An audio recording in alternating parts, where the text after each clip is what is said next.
for a Stone Oak man who got a ticket accused of violating watering restrictions on his lawn says he's taking his case to a jury. It's an issue many people may be thinking about as we face more hot, dry days and lawns become under stress. KENS 5 reporter Sue Kalberg has the details and some tips to keep your grass growing.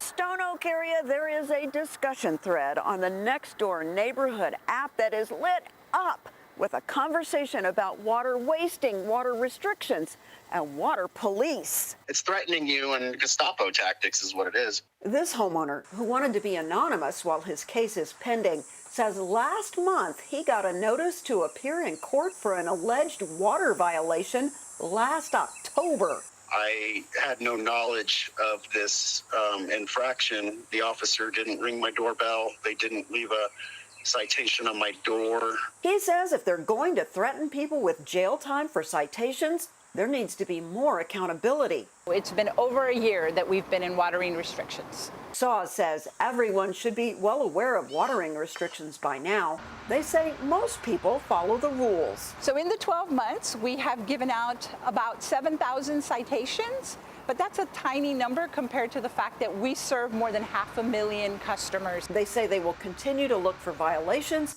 and encourage people to replace at least some of their water-thirsty turf with water-saving landscapes. If you want to report a water waster, we have the link at kens5.com. We also have a link to the page for the rebates where you can learn how to save water and money.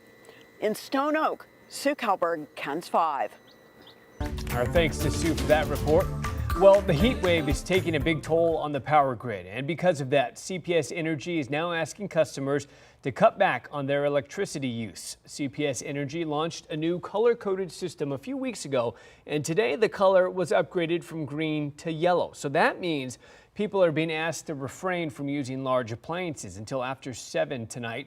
People are also being asked to set their thermostats to 78 degrees.